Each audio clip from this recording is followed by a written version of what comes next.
Buenas noches, Carlos, y gracias por la introducción y por ayudarnos en este espacio. Buenas noches a todos los que nos acompañan. Hoy tenemos una sala llena, muchas gentes de toda Latinoamérica. La verdad es que tenemos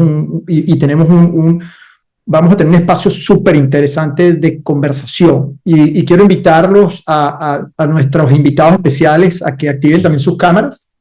Tenemos a tres personas con un conocimiento, yo diría que técnico muy especializado y muy interesante, que lo he tratado de buscar en tres áreas específicas para la noche de hoy. De hecho, Juan, creo que tu video aún no se está viendo, no te estoy viendo en el video, antes sí te estaba viendo, así que algo debe estar pasándote con la cámara para que la revises. Eh, Tenemos a José Gaspar. José, si puedes levantar la mano que te vean. Gracias, José. José es ingeniero civil o sea, ha estado en el negocio por más de 20 años y ha construido aproximadamente unas 5,000 viviendas. Está basado en Miami, Florida. Inicialmente inició en Cemex y tiene un conocimiento muy alto sobre todo el tema de construcción y el negocio inmobiliario y aparte que yo sé que es un ávido estudioso de todo el tema económico, por lo cual se basa en buenos fundamentos y por eso quise invitarlo el día de hoy. Tenemos a Frank Sariol. Frank, si puedes, ahí también levanta la mano. Frank, abogado migratorio con oficinas en Los Ángeles y Miami, y también ha estado por un rato largo también en esta industria. Yo creo que es una de las personas que más conocen el tema legal migratorio en Estados Unidos, y he tenido la oportunidad de trabajar con Frank y muchos de nuestros clientes en muchas ocasiones. Nosotros en GloboFrank trabajamos con varios bufetes migratorios y Frank es uno de esos top con los que trabajamos y nos sentimos muy cómodos por la capacidad y la atención con la que hacen y la realidad de los resultados, que al final es lo que importa, ¿no? Y también está Juan Divildox, mexicano, está también aquí basado en Miami. Juan es Executive Director de Morgan Stanley. Gracias, Juan. Ahí levantó la mano. Inició su carrera también hace casi 30 años en Goldman Sachs y hoy día está, como digo, de director ejecutivo en Morgan Stanley, que es uno de los bancos más prestigiosos de inversión en Nueva York y también de banca privada, y él también está muy, muy al tanto. De hecho, con Juan fue complicado poderlo tener acá hoy porque por todo el tema de permisos que tienen que dar, para que pudiera participar en esta charla, tuvo que pedirle permiso casi que al CEO de Morgan Stanley en Nueva York. Me consta que tuviste que pedir permiso en Nueva York para poder estar acá hoy y solo me pudo confirmar esta mañana, literalmente, fue que me dijo que ya le dieron el clearance para poder participar. Así que también ¿sabes? Tenemos, como digo, tenemos un panel de lujo. Y con eso quiero arrancar de inmediatamente ya la conversación. Vamos a entrar en tema, algunos temas de logística. Les invito, tenemos mucha gente hoy conectada, así que el que quiera hacer preguntas, háganla porque van a tener un panel en el que pueden escribir preguntas si hay alguna específica que quieran hacer. Yo voy a estar tomando notas y voy a estar viendo si puedo hacer las preguntas. Quiero mantener el espacio de esta charla posiblemente a 1 hora, por lo cual tampoco quiero que la gente tenga que estar, después de 1 hora creo que todo el mundo se cansa y también y quiero ser respetuoso del tiempo de todos los que están acá. Y al final les digo, también al final les voy a dar, como lo que yo digo, un bono. Voy a hacer algo especial que no hago en ninguna presentación, pero van a poder llevarse algo importante de forma gratuita y para que sepan cómo hacerlo, pero es un tema de logística y se los puedo decir al final cómo hacerlo. Entonces voy a iniciar, quiero iniciar ya vamos a entrar en tema. Y lo primero yo diría es, Trump es presidente de los Estados Unidos. Y no solamente es presidente, sino arrasó. Hoy se confirmó el Congreso que también lo ganó, así que tiene control del Congreso, control del Senado, prácticamente control del Tribunal Supremo también, y obviamente control del Ejecutivo. Y eso es una señal muy clara que dio, y fue una elección muy democrática y una elección muy clara que dio, que dio la población. Se empezaron ya digamos, a confirmar el gabinete. El gabinete ya está empezando a tener forma. De hecho, en que está acá, creo que no está Marco Rubio, que también ya está confirmado como secretario de Estado también, y sabemos las implicaciones que va a tener eso hacia Latinoamérica también y su posición. Pero quisiera arrancar contigo, Frank, y que nos puedas decir un poco el impacto de algunos de estos nombramientos desde el punto de vista legal migratorio. ¿Qué implicaciones va a tener esto con todo el tema migratorio hacia Latinoamérica, específicamente de los nombramientos, específicamente de Tom Homan, y entiendo que también es Kristi Noem, correcto? Correcto. Porque al final todo el tema regulatorio, perdón, todo el tema legal migratorio de los Estados Unidos está regido por lo que es el USCIS, que está debajo de Homeland Security, por lo cual Christie va a ver todo ese tema. Háblanos un poco de estas personas, y dónde estás viendo tú esas primeras declaraciones, hacia dónde van con el tema legal migratorio. Bueno, primero que nada, Jorge, gracias por invitarme a tu webinar. Y estos son personas que han sido escogidas por el presidente Trump y tienen que ser ratificadas por el Senado. O sea que cuando él tome el poder en enero 20, se hará entonces la labor de ratificarlo. Pero yo no creo que haya ningún problema porque, como tú dijiste, el Senado y el Congreso en total está controlado por los republicanos. En particular, hablemos de Tom Homan. Tom Homan es una persona que ha dedicado su vida al trabajar en el borde, en las fronteras, como en el Border Patrol. Él trabajó para el presidente Obama y también para el presidente Trump en su primer término.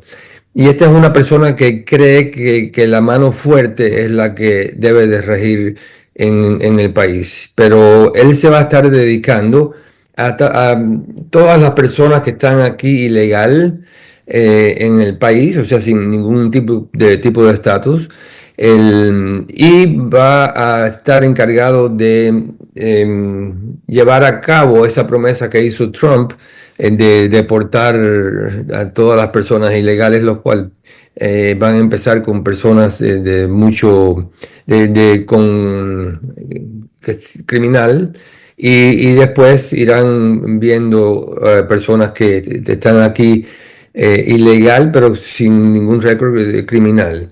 Ok, en la discusión que tuvo, o sea, digamos, durante la campaña, hubo señales como contradictorias, ¿no? Porque por un lado escuchaba que decía, Trump en un podcast dijo que aquellas personas que fuesen a estudiar, tuviera estudios superiores, le iba a dar green card, lo que quisiera, eso lo dijo en un podcast.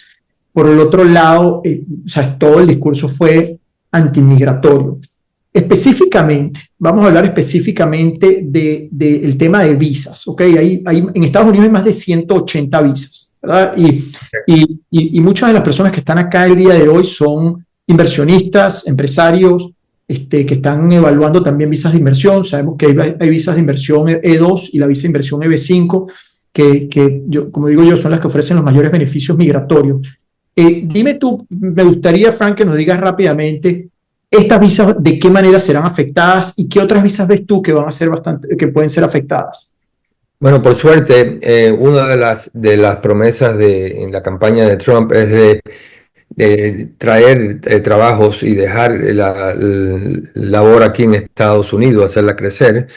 Y las visas E2 y EB5 hacen exactamente eso. La visa E2 no solamente requiere al inversionista que traiga su capital, sino también que genere empleomanía en la economía, para hacer crecer la economía. O sea que yo en la E2 y la EB5 no veo ningún tipo de cambio. Puede ser que haya un poco de demora en los consulados porque van a estar investigando un poquito más a fondo, pero ellos no quieren aprobar una visa a la próxima persona que va a tumbar una torre, entonces van a tener más cuidado. Pero la E2 y la EB5 son visas que son muy bien vistas en los Estados Unidos, en los consulados. Tienen órdenes de aprobar visas cuando se comprueba de que la persona va a crear trabajos. Las visas más afectadas, Jorge, van a ser las visas, por ejemplo, la H1B, y la L1, que son visas que puede ser que potencialmente quiten trabajo a ciudadanos o residentes de los Estados Unidos, pero la E2 y la E5 no la veo afectada. Pero sí veo mucho el lobby, por ejemplo, porque por el final del día este país necesita inmigrantes, ¿sabes? Más allá de la retórica política y todo lo que eso implica, este país necesita inmigrantes y muchas empresas que están en el mundo de tecnología necesitan trabajos calificados inmigrantes. Tú estás viendo que la H1 se va afectada, porque yo hubiese pensado que hay mucho lobby de empresas de tecnología para poder abrir más cupos para traer gente calificada al país y emprendedores. No, pero a Trump no le gusta la H1B, eso lo hizo muy claro en su sus 4 años de presidente. Probablemente no la van a eliminar, pero probablemente reduzcan la cantidad de visas que es permitida anual en la H1B. Y también van a ser más estrictos en probar de que no se le va a quitar ningún trabajo a un ciudadano americano o residente. Entonces, en tu opinión, ¿tú ves que las visas de inversión serán las menos afectadas, que las visas de trabajo serán afectadas, que va a haber mano dura contra la inmigración ilegal en los Estados Unidos y que puede llegar al extremo de deportaciones masivas? ¿Ves algo? ¿Sabes? Estoy aquí sacando algunas conclusiones de lo que estás diciendo. ¿Algo adicional? No, yo de nuevo, yo lo veo en el último término de Trump, en los primeros de 6 a 12 meses, hubo un poco de atraso con estas visas porque los consulados no tenían claro cuál era el propósito que quería Trump lograr. Pero después se abrió todo. De nuevo, ya yo creo que los consulados saben lo que tienen que hacer con estas visas de E2 y EB5 y yo no le veo ningún atraso. Lo único que las personas sí van a ser investigadas, que no tengan ningún récord criminal o que no se hayan quedado en los Estados Unidos más del tiempo que le han permitido, etcétera. Pero yo no veo ningún impacto grande en estas dos visas. En las demás visas tenemos que ver, acuérdate que Trump ha ganado de una manera eh, muy definida y él Ahora, tiene que demostrar que él va a hacer lo que dijo que iba a hacer el primer día. Entonces, en los primeros 6 meses de su presidencia van a ser muy activos. Después las cosas se van a calmar o se van a entrar en un periodo eh,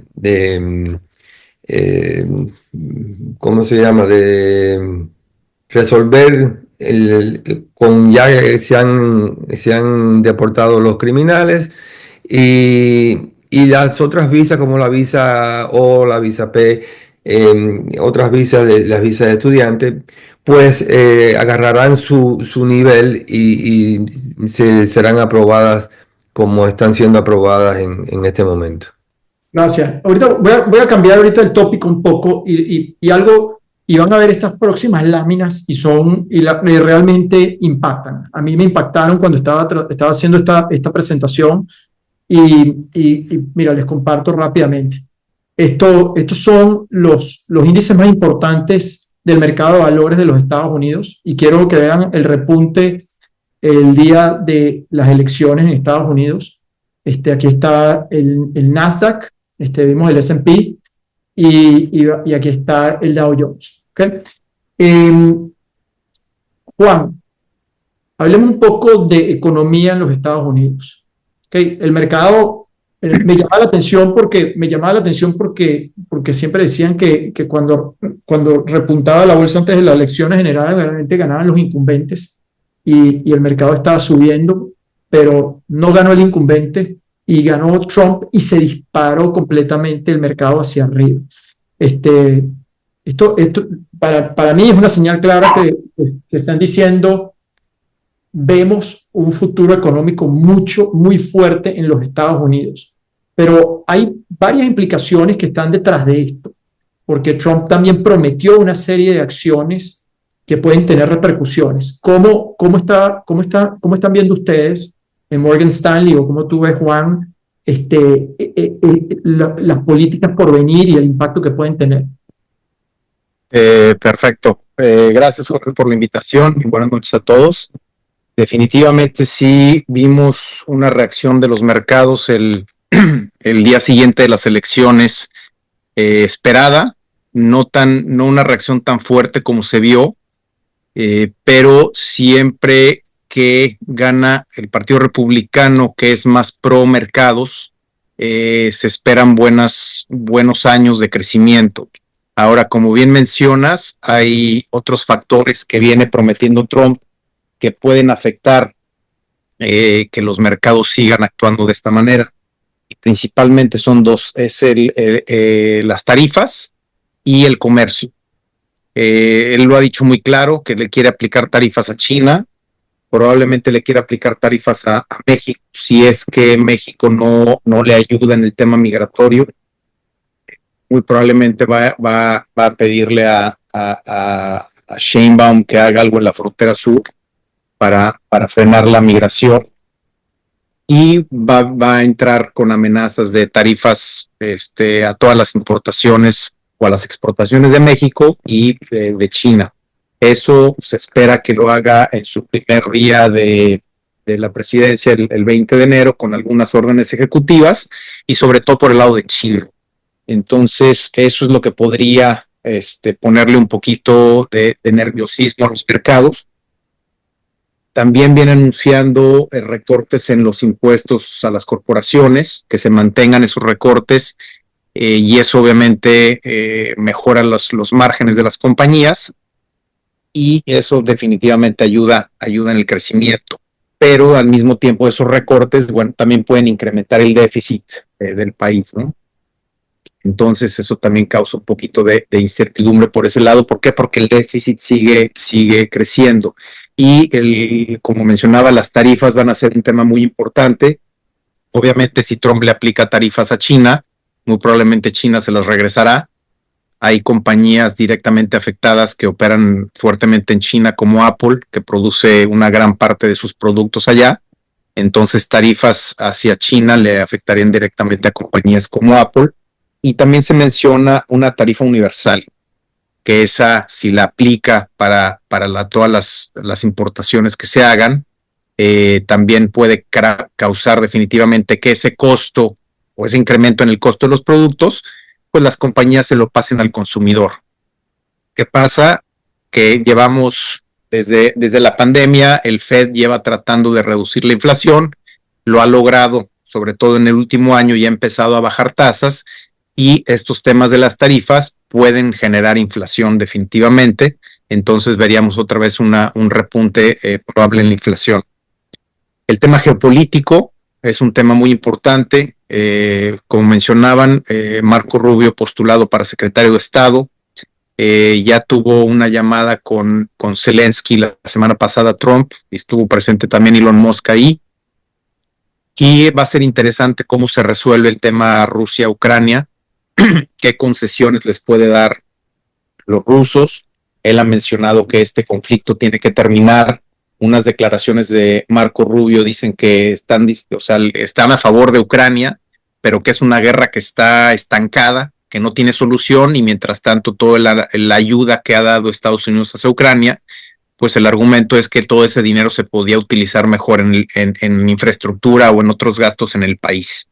Entonces el tema geopolítico va a estar muy presente. Trump siempre ha dicho que puede resolver todos los conflictos, porque es un gran negociador. El tema Israel contra Palestina, Irán y Hamas, etcétera, es un tema muy complicado que también vamos a ver cómo lo resuelve. Entonces todo el tema geopolítico va a estar generando un poquito de nerviosismo de cómo lo va a resolver una vez que entre a el poder, ¿no? Y por último, que se sentía durante la campaña una política un poco de aislamiento de Estados Unidos, como para decir, ahora me tengo que enfocar en Estados Unidos y no decir el resto del mundo no me importa, sino sabes que no podemos desviar recursos, sino a Estados Unidos en este momento. Y lo que siento es que se quiere es fortalecer más la economía, pero eso también puede tener implicaciones, porque como dices tú, no es tan sencillo como poner tarifas y pensar que vas a poder reactivar otra vez la industria automotriz en los Estados Unidos, porque esos trabajos ya se fueron y tratar de reactivarlos acá es simplemente vas a pagar 3 veces lo que estás pagando en México y entonces, o 10 veces lo que estás pagando en México y terminas teniendo un efecto inflacionario. Entonces, ¿sabes? A mí a veces lo que me cuesta es pensar si todo este mensaje va a terminar repercutiendo de la forma que es. Sí veo que la parte de los impuestos corporativos que se quieren mantener, incluso ya crear permanentemente, sí puede ayudar mucho, pero en toda esa parte que yo siento que a veces un poco está populista de tarifas, puede tener un impacto adverso. Totalmente, totalmente. Así va a ser, va a haber varios sectores que se van a beneficiar. Eh, el criptomonedas, que lo ha oído mucho, Trump está muy a favor de él, y lo hemos visto en las últimas semanas, como Bitcoin ya está tocó $93,000 hoy. Entonces ya los targets eran 100,000, pero ya esto lo están aumentando. Entonces las criptomonedas, el sector financiero, también menos regulación hacia los bancos grandes, les beneficia. Entonces varios sectores que se pueden beneficiar y sectores que no van a ser tan beneficiados. Coches eléctricos, aun cuando Elon Musk es ahora su aliado, él no ha estado muy a favor de los coches eléctricos. El sector de healthcare, todo ese que lo quiere controlar un poquito los precios para que no sea tan caro. Obamacare está en contra de eso, pero aún no tiene un plan de cómo solucionarlo. Entonces va a ser un poco, ciertos sectores definitivamente se benefician, otros no tanto por cómo se ha comportado o lo que ha dicho Trump.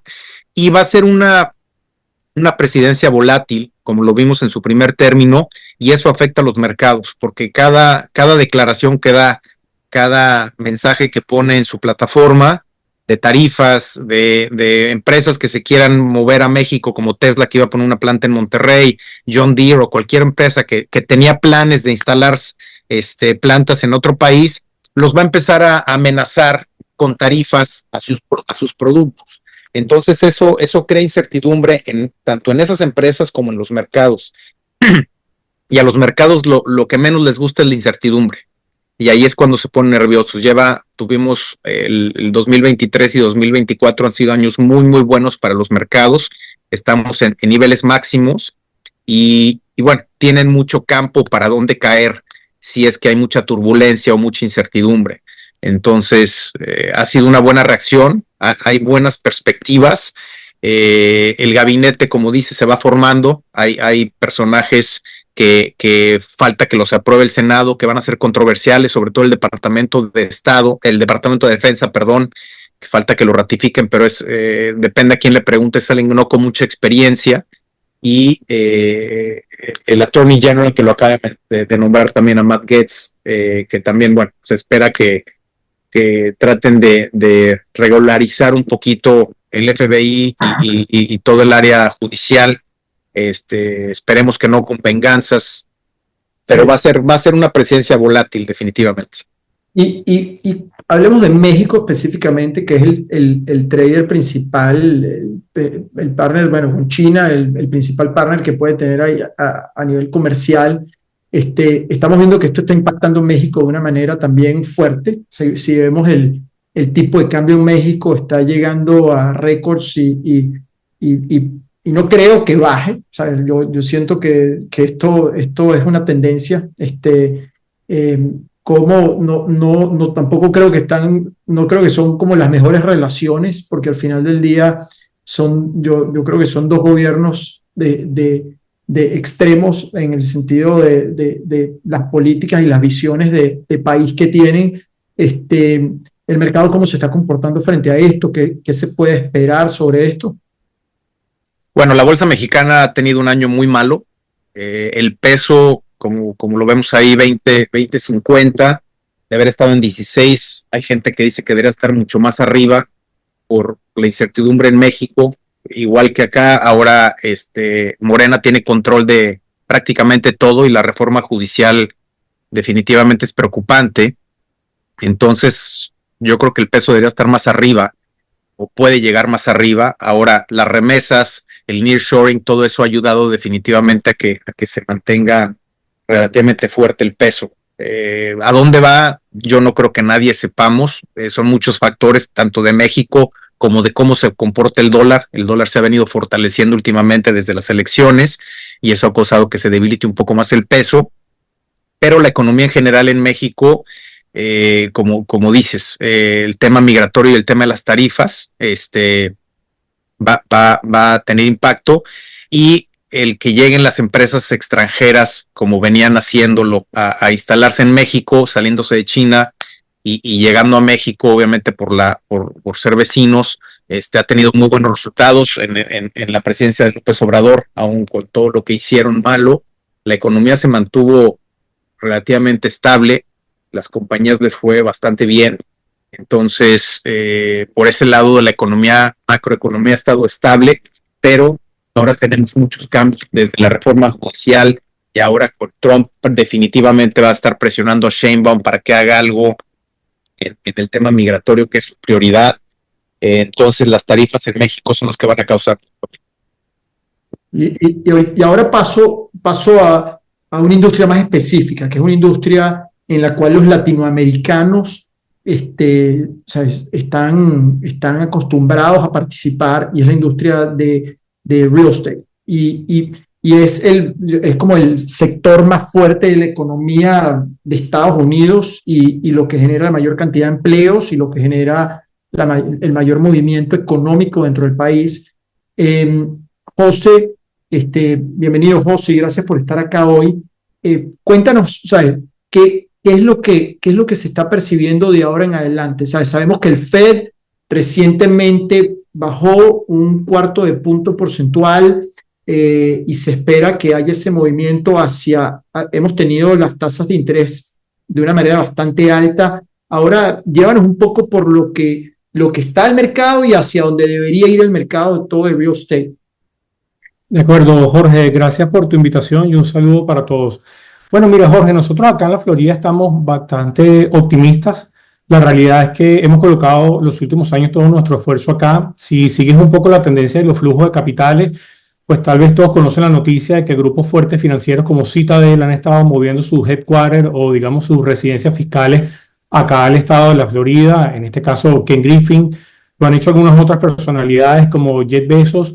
Y esto va muy relacionado a una serie de políticas que hace algunos años se han venido manejando. Como sabes, el estado de la Florida no tiene taxes estatales, solo tiene taxes federales, y esto significa una reducción importante en el pago de los impuestos para algunas personas comparado con otros estados como podría ser California o Nueva York. Para hablar específicamente desde el punto de vista de la construcción, sabemos que esto es un segmento que se mueve de forma cíclica. Sin duda, quien puede acelerarlo o disminuirlo de alguna manera son las tasas. Incluso antes de las elecciones ya este proceso de reducción de las tasas había iniciado. Se comenzó con 50 puntos básicos, luego 0.25, y se espera que en diciembre probablemente haya 0.25 más y la tendencia continúe hacia el año que viene. Como decía Juan, va a depender un poco de cómo se vaya moviendo la economía, de cómo está la inflación, pero esto sin duda nos va a ayudar mucho con todo lo que es la parte del sector de la construcción, que normalmente se apalanca a través de los grupos financieros, tanto durante el proceso de la construcción como luego para los clientes una vez que salen al proceso de compra, ¿no? Si ves el crecimiento de la Florida, es el estado dentro de los 50 estados que más ha crecido. De hecho, el GDP de la Florida lleva por 1.5 trillones. Si lo comparas con toda Latinoamérica, probablemente es más grande que cualquiera de los países de Latinoamérica. La población también ha venido creciendo mucho, ya está ubicada alrededor de los 23 millones de habitantes.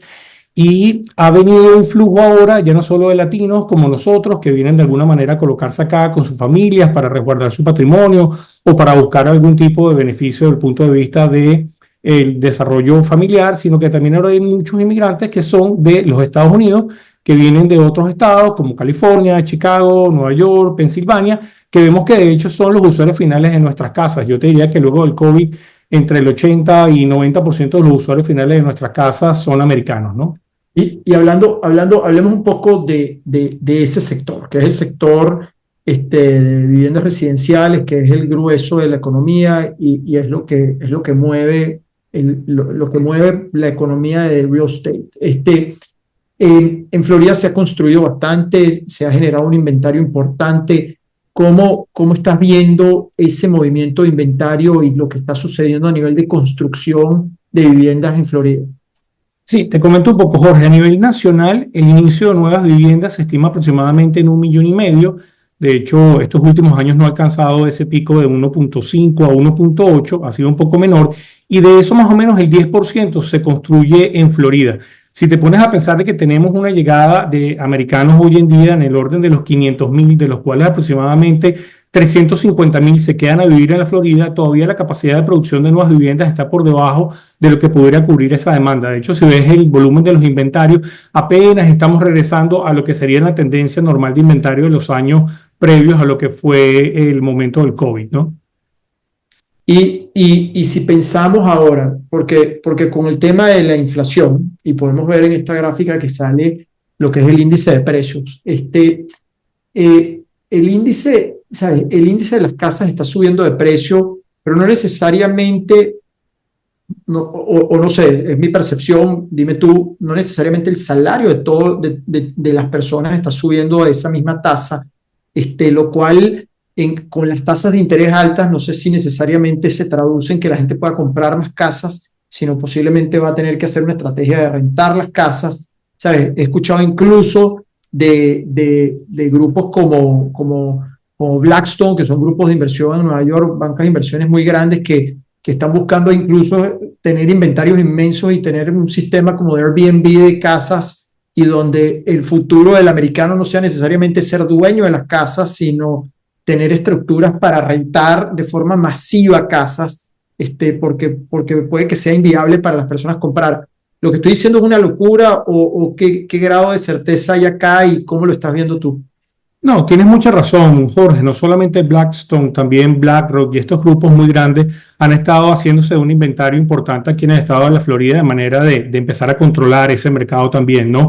Lo que ha ocurrido también después de la pandemia es que la movilidad ha aumentado mucho. El hecho de que podamos trabajar como lo estamos haciendo ahora de manera remota hace que probablemente las nuevas generaciones, millennials, pues no estén tan seguros de tener que comprar una propiedad y tener un mortgage a 30 años, como tal vez lo hicieron sus padres, sino que tal vez están más en una tendencia de llegar a un lugar donde se sienten cómodos, rentar una propiedad, tienen ingresos que hoy en día les permiten hacerlo y tener la flexibilidad en el futuro de si se tienen que mover, pues tener también esa opción, ¿no? De hecho, si ves un poco la gráfica que estás presentando ahora, es súper interesante porque en Estados Unidos, de los 350 millones de habitantes, aproximadamente 140 millones son los households, pero de esos 140 millones, la realidad es que como el 87% de ellos pueden comprar viviendas realmente en el orden de los $500,000 hacia abajo, ¿no? Entonces, en algunos momentos el mercado digamos, se enfoca en construir viviendas de $1 millón hacia arriba y en realidad en ese aspecto solamente te estás enfocando en apenas unos 2 o 3 millones de la población,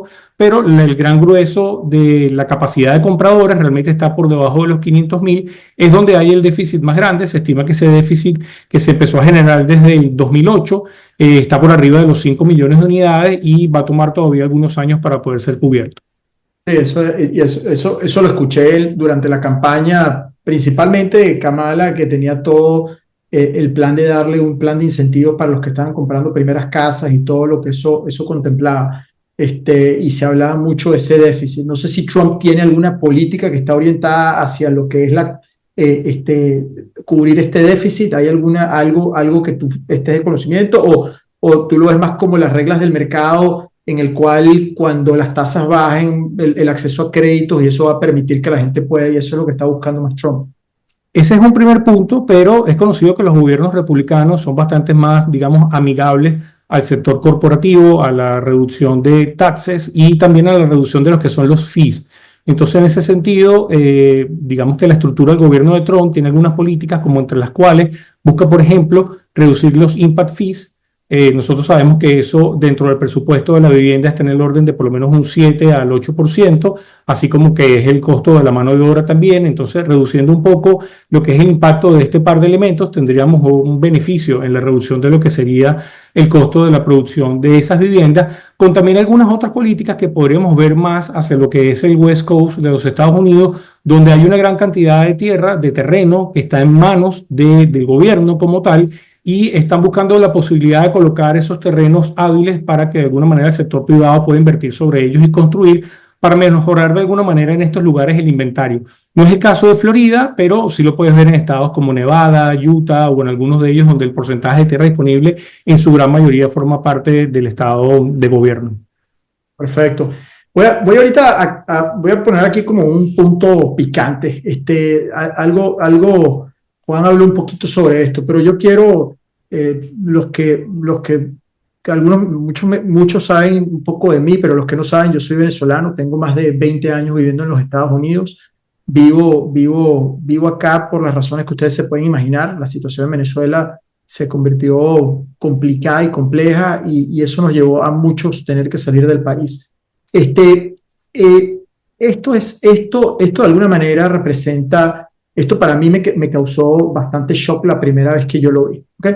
Esto que están viendo es el mapa de Venezuela en las últimas elecciones y lo que ven en rojo es el control del gobierno, el gobierno de Maduro, por decir el partido de Chávez, y lo que están viendo a la derecha es México, y lo que están viendo en rojo es el control del gobierno de Claudia.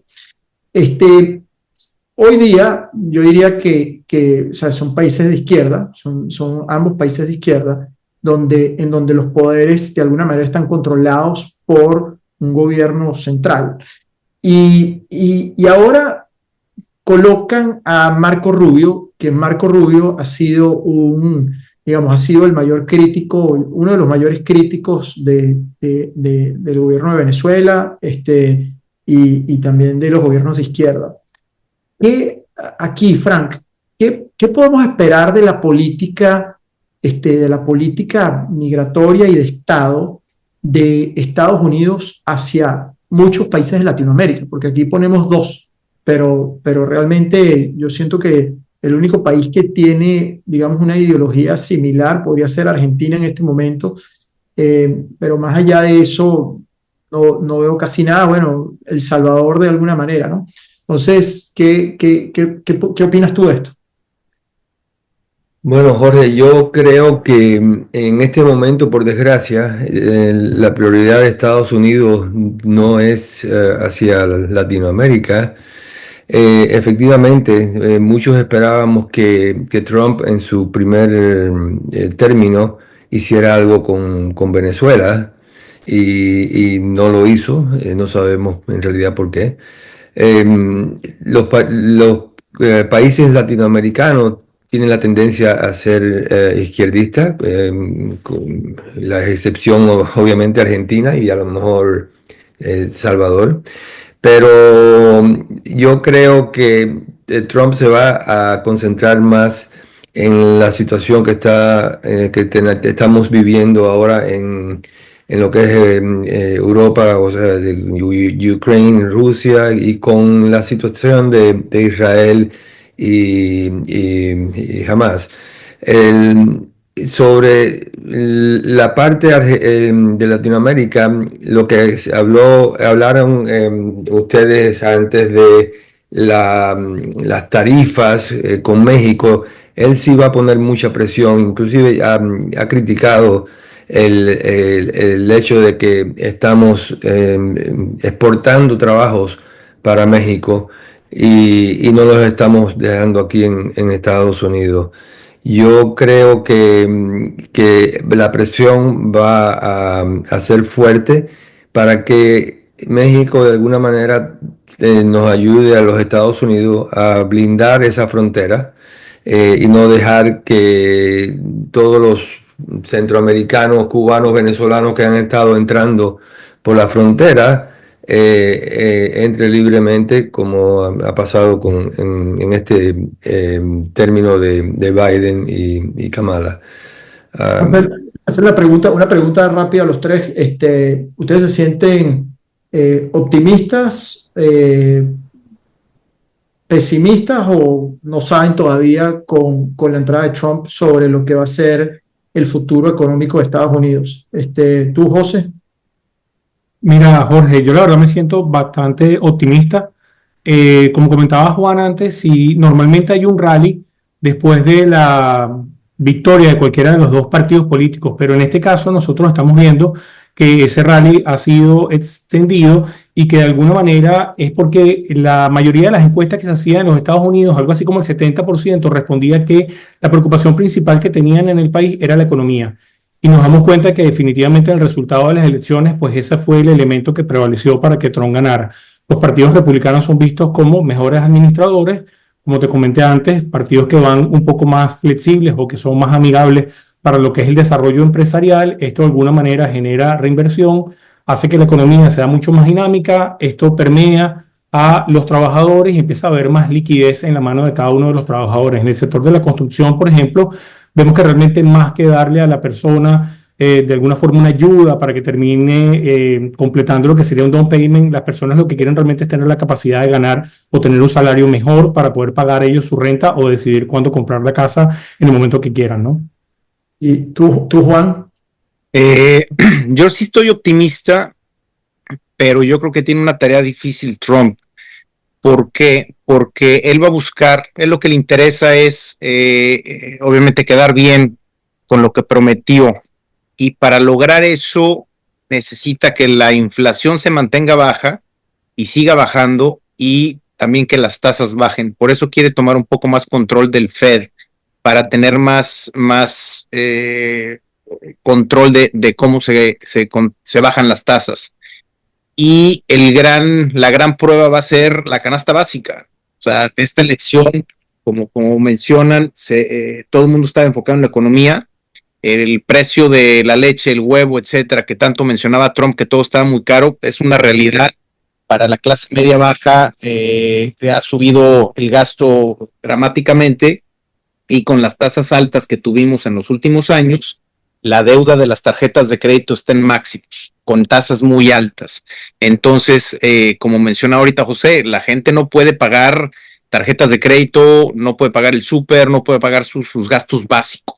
Entonces, eso yo creo que es la meta principal de Trump, encontrar una manera de bajar la inflación y al mismo tiempo, en el lado internacional, pues las tarifas. Si empieza a amenazar a China, México, etcétera, con tarifas, pues es una balanza que va a ser difícil de controlar. Tratar de bajar la inflación mientras está poniendo tarifas que le van a pasar el costo al consumidor. Entonces, ese yo creo que es el principal reto para Trump, pero si logra, como mencionábamos hace rato, terminar con el tema de Ucrania y ese gasto se viene a Estados Unidos, infraestructura, etcétera, puede generar empleos por ese lado. Y como mencionan, las intenciones son buenas, el Partido Republicano es mejor administrador definitivamente, pero sí va a ser, como lo mencioné hace rato, una presidencia volátil, con dos esquemas complicados de bajar los precios por un lado y tratar de controlar las tarifas por el otro. Ahora también, Jorge, si él logra la deportación masiva que está buscando, va a haber mucha presión también en esa canasta básica, porque hay una realidad. La gran mayoría de las personas que están trabajando en los campos de agricultura son personas que están aquí ilegal, y ningún americano quiere hacer el trabajo ese que hacen los latinos, porque son mayormente latinos, y tampoco los trabajos que hacen en construcción. El americano no lo quiere hacer. Entonces eso va a crear que para poder mantener esa empleomanía van a tener que pagar un salario muy, muy alto, lo cual va a ayudar también otra vez a la inflación y poner presión a esa empleomanía. Y agregando un poquito a lo que menciona Frank, yo creo que es muy cierto eso. El tema de las votaciones masivas, se lo preguntaron al que va a estar encargado de este tema, y si deportar un millón de ilegales costaría $80 billones. Entonces es algo que no es nada barato el tratar de hacerlo. En el momento en que él empiece a hacer este tipo de arrestos para deportar, dice obviamente va a empezar por los criminales, pero difícil distinguir cuando empiecen a buscar, a agarrar inmigrantes o ilegales. Lo que vamos a ver muy claro, y lo vimos en la presidencia anterior de Trump, fue que la gente empieza a dejar de ir a trabajar por miedo a que los arreste. Entonces van a empezar a faltar meseros, van a empezar a faltar gente en la construcción por miedo a que los arresten a lo mejor el primer mes o 2 meses de esta presidencia, y volvemos a lo mismo, empieza a escasear mano de obra y eso genera inflación. Sí, eso hay que ver, porque o sea, así como Trump ha hecho mucho de lo que ha dicho, hay cosas que dijo y no hizo. O sea, y lo digo por el caso de Venezuela, que en ese momento, cuando Trump entró en la primera presidencia, se hablaba mucho de lo que iba a hacer en Venezuela, y al final no pasó nada. Entonces, pero hay cosas que creo que puede hacer de una manera muy rápida, como es parar la inmigración ilegal en la frontera, y eso va a pasar de forma inmediata, y el país lo necesita. Entonces eso va a parar, y creo que también, como dicen ustedes, hay una mejor gerencia. Yo soy optimista, yo sí creo que también, así como ustedes, creo que vamos hacia un mejor lugar. Hay unos puntos súper interesantes que acaban de hacer unas preguntas. Solamente voy a tomarme un minuto, explicar un poco lo que hacemos también en Globofran. Nosotros lo que hacemos es creamos estructuras de inversión que permiten lograr tener un plan B en los Estados Unidos. Es decir, nosotros nos apalancamos, trabajamos con especialistas como Frank para crear estructuras en donde las familias puedan tener visas de inversión que ofrecen beneficios migratorios extraordinarios. Las visas de inversión son las visas que ofrecen los mayores beneficios migratorios, prácticamente los beneficios que puede tener un residente norteamericano, y en algunos casos sin las obligaciones de un residente norteamericano. Entonces, nuestros clientes hoy día, la mayoría viven en Latinoamérica, lo que quieren es tener un plan B, y lo que quieren es decir, si mañana tengo que salir del país, quiero tener una estructura en la cual mis hijos puedan estudiar, puedan trabajar, pueda tener entradas y salidas, pueda vivir si lo deseo, y pueda tener esa confiabilidad que puedo tener, digamos, esa plataforma lista para mi familia. Eso es lo que hacemos, lo hemos hecho por más de 12 años, hemos logrado más de 1,000 visas de inversión. Así que si alguno desea conocer cómo ustedes pueden beneficiarse en tener un plan B en los Estados Unidos, y en un tiempo muy rápido, y lo hacemos de la mano de aliados como José en la construcción de viviendas, donde tienen, de alguna manera, tienen un activo sólido detrás del proyecto. Hay muchos aliados para poder lograr un plan B. O sea, tenemos alianzas desde entes financieros, constructores, terrenos. Hay muchas alianzas que hemos desarrollado, y las tenemos. Es una solución llave en mano que le damos a nuestros clientes hoy día. Entonces, si quieren conocer más, ahí, Carlos, por favor, puedes hacer un contacto en pantalla para que podamos tener una conversación directa para entender el caso familiar específico y ver si esto es algo a lo cual ustedes pueden calificar y puedan entender también. Muy poca gente, eso me doy cuenta, muy poca gente conoce los beneficios de las visas de inversión, y mucha gente hace inversiones en los Estados Unidos y no aprovecha sus inversiones para lograr beneficios migratorios. O sea, yo les digo, independientemente que lo hagan con Globofran, cuando hagan inversiones en los Estados Unidos, también consideren de qué manera también pueden lograr beneficios migratorios, porque no son inversiones elevadas, pueden ser inversiones relativamente moderadas, que les pueden dar a su familia un futuro y una plataforma increíble para muchos años por venir, y con una inversión, digamos, garantizada en un activo inmobiliario. Entonces, con mucho gusto les podemos explicar todos los detalles de eso. Ahí tienen esa encuesta. Y quiero entrar un poco en sesión de algunas de las preguntas. Me están haciendo, y voy a hacer preguntas muy rápidas porque ya estamos llegando al final, pero son preguntas muy interesantes que quisiera, y en esto voy contigo, Frank, y te pediría que hagas una respuesta muy rápida de esto. En los últimos años, la visa EB2, que es una visa de trabajo, se ha hecho muy famosa, muy popular. La gente está aplicando a través de esta visa. ¿Esa visa estaría en riesgo?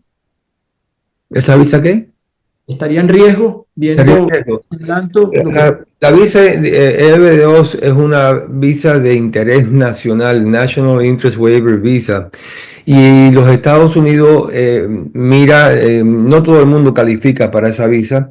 Nosotros inclusive no aceptamos todos los clientes que suelen solicitar esa visa porque tenemos que demostrar que el país se va a beneficiar con la venida de esa persona a los Estados Unidos.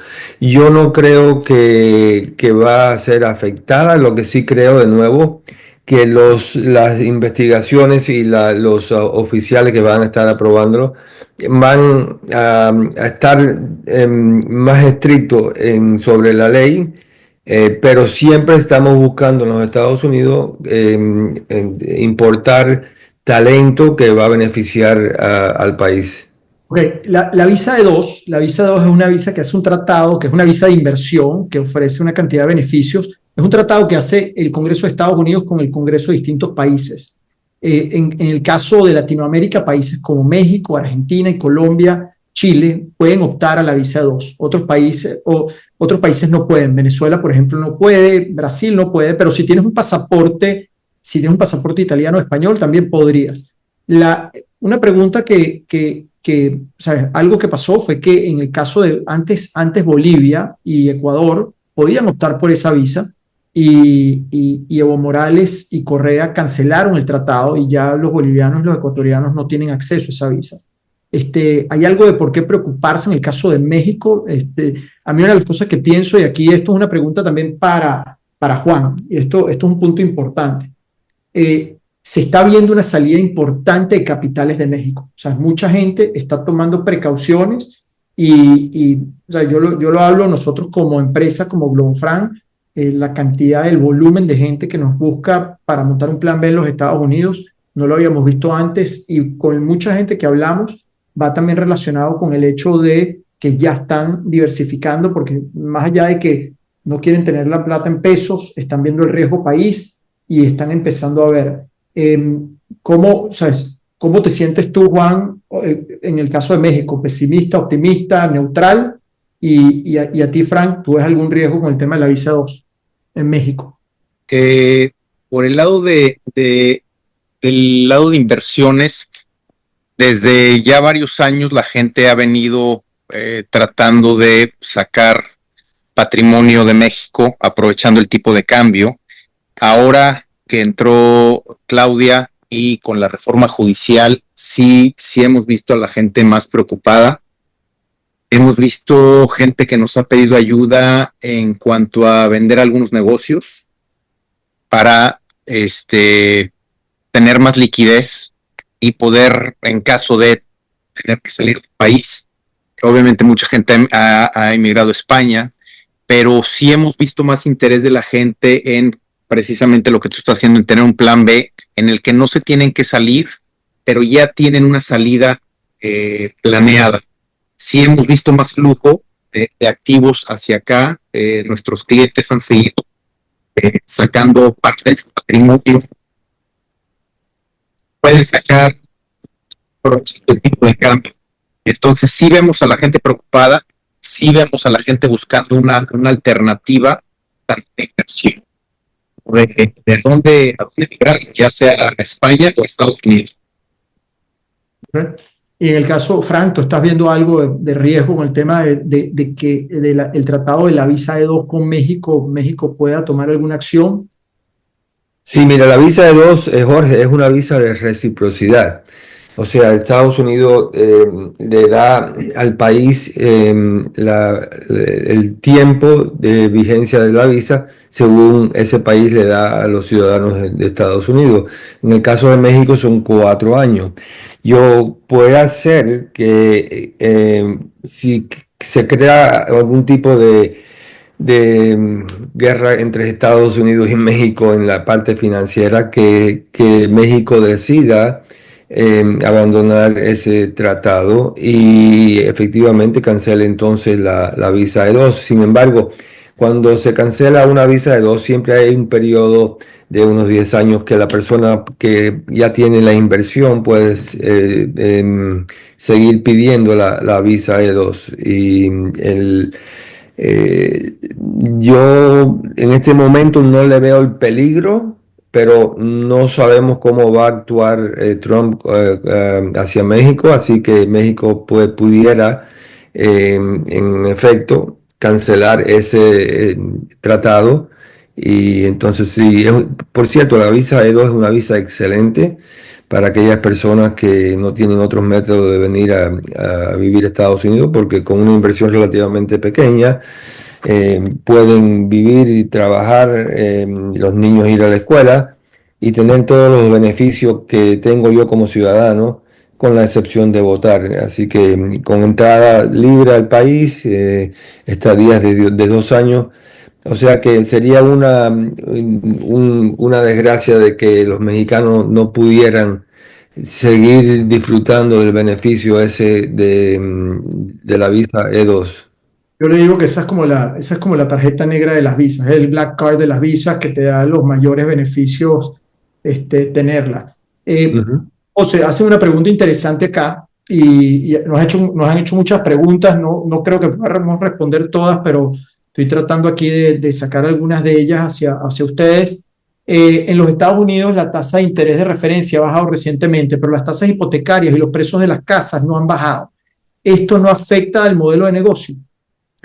Bueno, Jorge, recuerda que la tasa que de alguna manera maneja la Reserva Federal es la tasa overnight, es la tasa con la que los bancos se prestan entre distintas entidades financieras dinero de un día al otro, ¿no? Esto no quiere decir que directamente van a ir a afectar las tasas hipotecarias, pero normalmente terminan siendo de esta forma.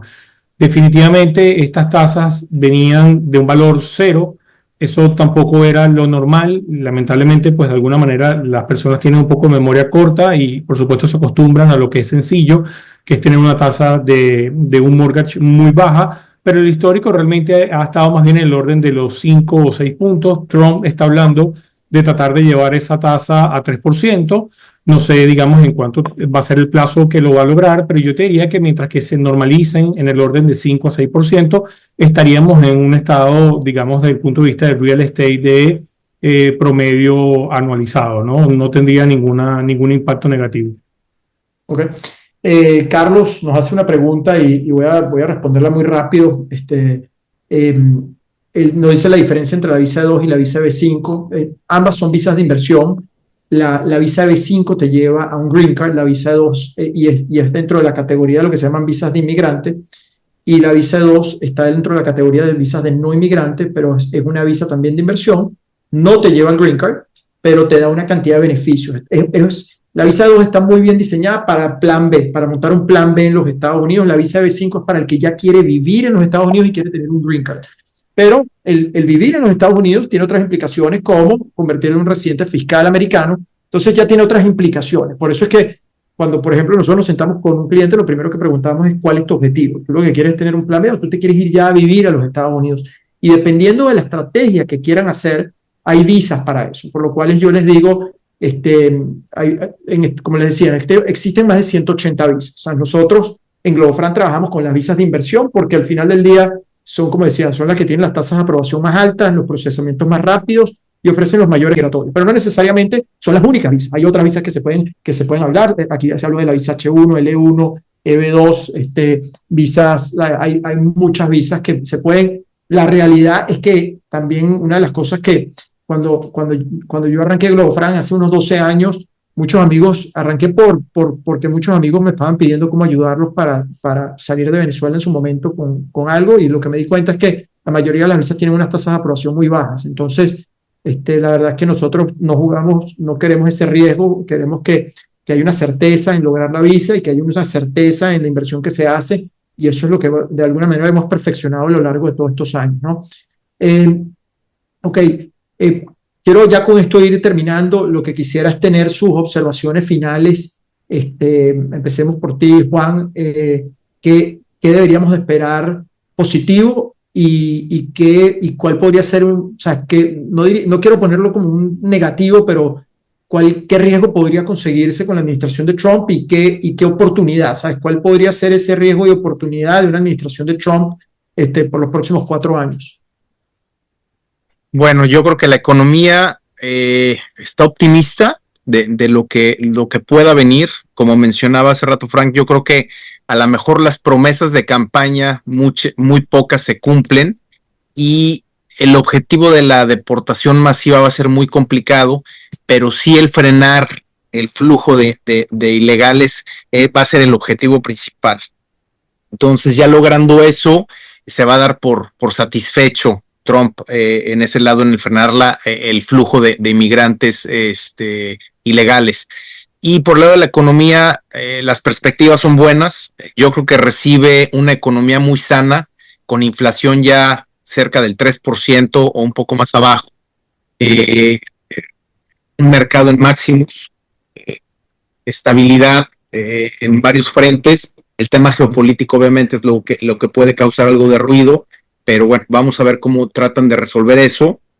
Pero creo que vienen años positivos, y si logra controlar un poco lo que dice, no ser tan impulsivo en sus mensajes, evitar la incertidumbre en los mercados, puede llevar años muy positivos en los mercados, para que la gente se sienta cómoda, y dada la inestabilidad en Latinoamérica, pues que se sientan cómodos la gente que saque este tipo de visas, de poder invertir acá para obtener esa visa y tener su patrimonio en los mercados americanos, que al final del día siempre seguirán siendo los más estables. Pero yo creo que deben de venir buenos años, con promesas que algunas se cumplirán bien, y ojalá el tema geopolítico se estabilice. Bueno, Jorge, la verdad es que nuestra visión es muy positiva. Yo trataría de decirte que los mercados de capitales y de alguna manera los empresarios en general son muy pragmáticos en ese sentido. Recuérdate que durante décadas ambos han estado trabajando con los dos partidos políticos y no han frenado el desarrollo de la economía. Lo que necesitan de alguna manera los empresarios es saber cuáles son las reglas de juego, cuál es el partido que está durante esos 4 años llevando adelante las políticas. A partir de ahí se dedican a trazar lo que serían sus estrategias y continúan trabajando. Así que yo no me preocuparía tanto desde el punto de vista de política para el desarrollo de la economía, y un poco más lo que pensaría es cuáles son las reglas de juego para empezar a hacer el desarrollo de las estrategias, y eso es un poco lo que hacemos nosotros. Así que en ese sentido, pues continuamos positivos. Buenísimo, buenísimo. Y me han preguntado algunas personas también cómo pueden desarrollar oportunidades, cómo pueden construir, cómo pueden lograr las visas.